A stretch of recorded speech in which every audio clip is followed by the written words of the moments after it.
Welcome to River's Edge Today. I'm Mary Ann Fossey, the producer. I'm filling in for our host, Dr. David J. Rogers, this week. If you missed last week with our guest, Lynn Benefield, you missed a treat. You missed a blessing. You need to go back and watch it again. We have her once again this week. Lynn, welcome back. Thank you. Thank you. So this week, we're going to talk about what was inspired. Your husband, who passed away, said, Lynn, you need to write a book. And you wrote more than one book from your journals. And we're actually going to talk about that first book this week, which is The Winter Widow. Yes. Tell me a little bit about that book. Okay. Well, I was inspired to write this based on the journals and the poems. A lot of my journaling, I've been journaling long before Tim passed away, 30 years of journaling. And sometimes those prayers would turn into poems. And so when the Lord spoke to my heart, in fact, that was one of Tim's last words was, please write a book, just as you said. And so when the time came, when the time was right, I began to compile, well, where was I in this emotional season of winter widowhood? But the Lord, I was sitting right next to a widow at a Beauty by Fire supper club, and the woman beside me ended up being the publisher of these books, and she actually showed me, and we worked together, and she kind of showed me how to walk through this. But this book is really dedicated to my husband because of his love for the things that I wrote beforehand, the poems and things. But what this little book is for, it's very thin. It's only like 22 pages, because when we're in heavy grief and lament, we cannot read like page after page after page. And so I wanted it to be small enough to where it would be like a little devotional for her.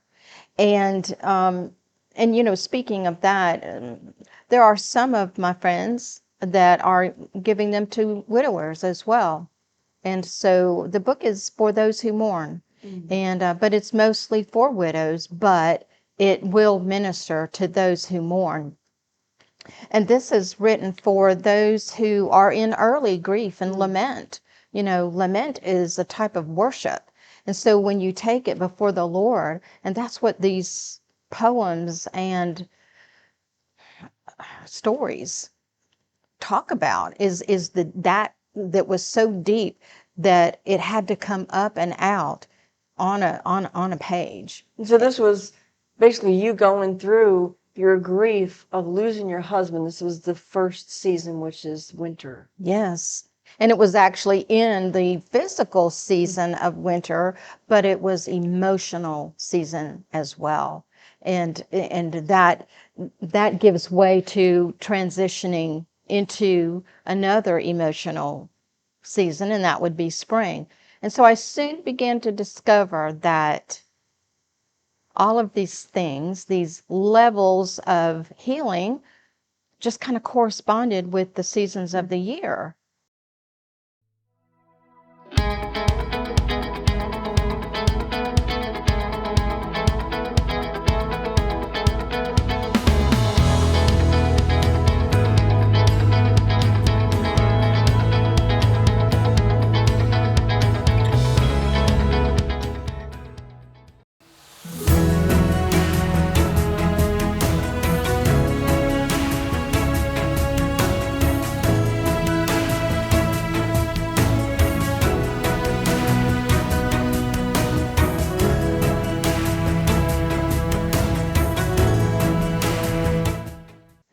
But it doesn't mean that in order to understand what's in these books, if a widow is reading this, it doesn't mean that, she has to be in the same season, winter.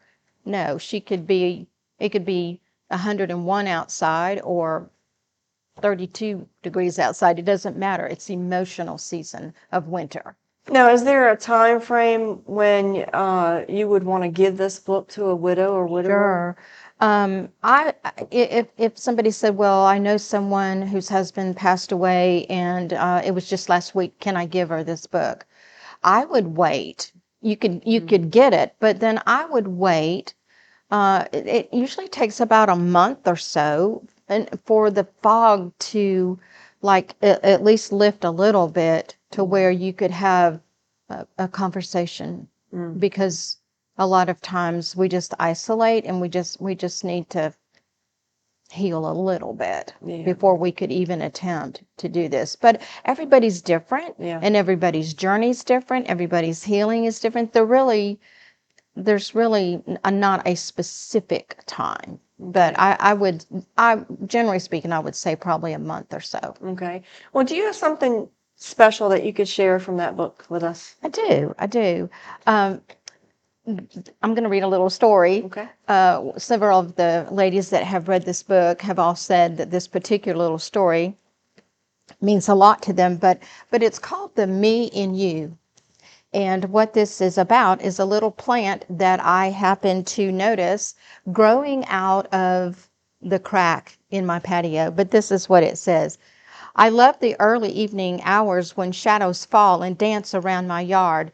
That time of day when I hear the birds sing the last song or two before they lay down to rest in their carefully woven nests. It's also when my thoughts are winding down, another day done, another day of winter. My heart feels so sad with no flowers, no green plants growing, not even a buzzing bee. Everything in my yard is dormant, except for one little weed in a crack on my concrete step, and I almost overlooked her.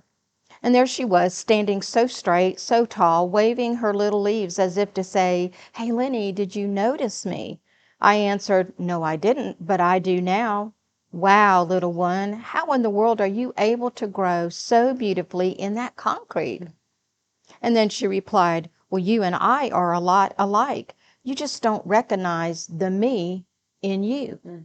It's not easy watching you go through everything that you've been through. I've seen your tears and your sorrows, your loneliness, your anger, your confusion, your unbelief, and your blank stares. I heard you crying the other night sitting on the back porch when it was raining.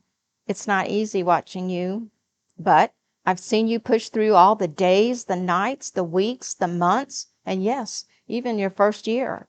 You pushed and shoved your heart into what has become since December 1st, 2017. Lenny, you have a lot of me in you. You have the power, the same power that is in me. Only God could plant me right here on your concrete steps. We are alike. I too live by myself, and I know how you feel. I also know that God cares for me as if I was the only plant on the whole earth.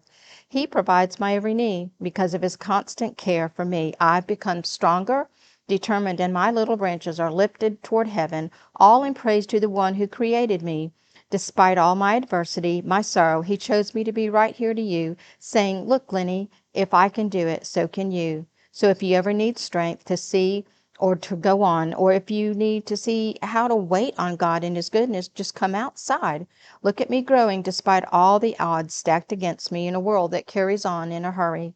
No one notices that if a little plant can grow and push through concrete, then so can you. The difference is the roots that grow deeper and foundations become strong, and that's us. We are really alike, but perhaps I have a lot of you in me.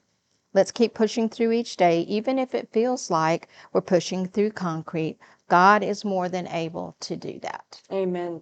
Thank you. We are out of time. Thank you. You need to tune in next week. She'll be talking about her book 2. You don't want to miss it. God bless you.